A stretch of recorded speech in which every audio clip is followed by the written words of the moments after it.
Hola, ¿cómo están? Ahora nos toca desde Celaya, ya saben que yo siempre despeinada. Y ahora nos toca desde Celaya esta grabación.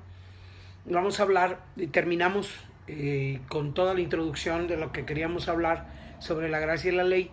Y ahora vamos a entrar a la carta, yo creo que la más significativa acerca de esto, que es la carta a los Gálatas, la que escribe Pablo a los Gálatas. El punto central es el tema, ¿verdad? El punto central es el tema de la gracia y la ley.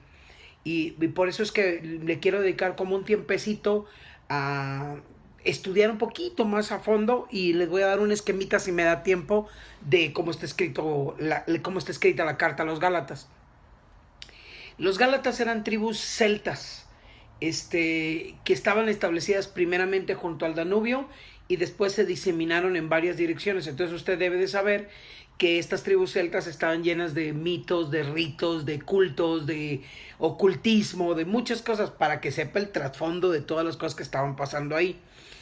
Las iglesias de Galacia fueron fundadas en el segundo viaje misionero del apóstol Pablo, y la carta fue escrita entre los años 53 y 55 después de Cristo. El punto de la carta es la justificación sin las obras de la ley. Y esta justificación sin las obras de la ley trae la libertad del Espíritu, con la cual, dice Pablo a los Gálatas, nos ha hecho libres Cristo, y que hemos de usar esta libertad no para hacer lo que queramos, sino para servir al Señor, para obedecer al Señor y para servir a nuestro prójimo. Ese es como el punto central de la carta, ¿verdad? Tiene algunas ramificaciones que vamos a tratar de explicar, ¿verdad? Pero básicamente se trata de eso, ¿verdad? Somos libres, pero no somos libres para hacer lo que queramos. Somos libres, uno, para obedecer a Dios; otro, para usar nuestros dones y nuestros talentos en servicio al prójimo; y tres, para amar a nuestro prójimo correctamente. Entonces, en esta carta, Pablo enfrenta a un grupo que vamos a llamar los judaizantes, o así los llama, pues, unos adversarios del Evangelio y desde luego del ministerio del apóstol Pablo, que había conseguido engañar, fascinar, embaucar a los Gálatas. Mire Gálatas 3:1. Dice: oh Gálatas insensatos, ¿quién os fascinó para no obedecer a la verdad? A vosotros, ante cuyos ojos Jesucristo fue ya presentado claramente entre vosotros como crucificado. Ese es el apóstol Pablo hablando de estas cosas y diciendo las cosas que tiene que decir, ¿verdad? Los puso esta doctrina judaizante, este embaucamiento, este engaño, esta fascinación, los puso en peligro de retroceder desde el régimen de la gracia al régimen de la ley. Dice Gálatas 5:4, que esas fueron las cosas que estuvieron pasando, ¿verdad? ¿Quién los fascinó? ¿Quién hizo? Déjeme leerle el pasaje.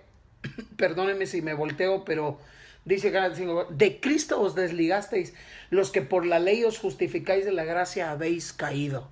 Fíjese bien.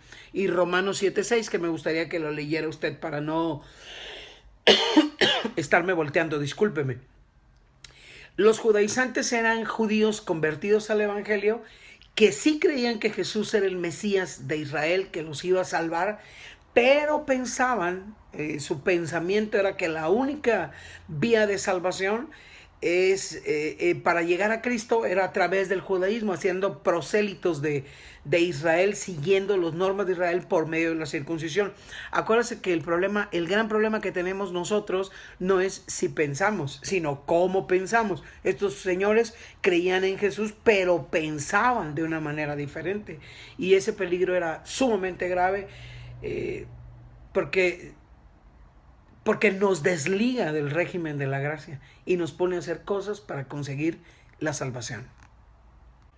Dije, el peligro era muy grave, dije, porque nos saca el régimen de la gracia, pero digo también, hacía perder la eficacia de la cruz de Cristo, cumpliendo toda la ley, muriéndose, ¿verdad? Era necesario el cumplimiento de la ley, pero a través de la cruz de Cristo.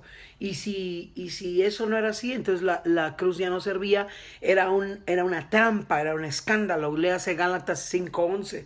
Entonces el evangelio, si esto pasaba, dejaba de ser lo que había sido una buena noticia. Entonces a mí se me hace muy importante esta carta a los Gálatas para entender, discernir y aclarar y renovar nuestro entendimiento acerca de cómo Dios da ciertas cosas para que no tengamos ritos, para que no tengamos esfuerzos, para que simplemente las recibamos.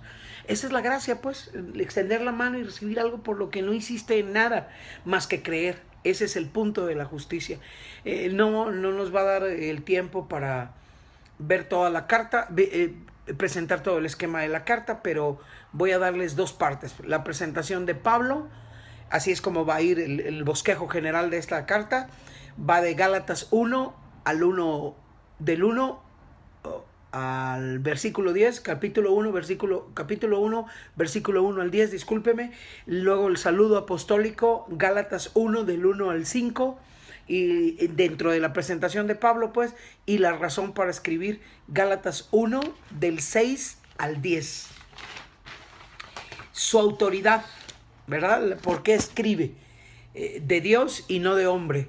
Gálatas 1, 11 al 2, 21, y ahí dos cosas más.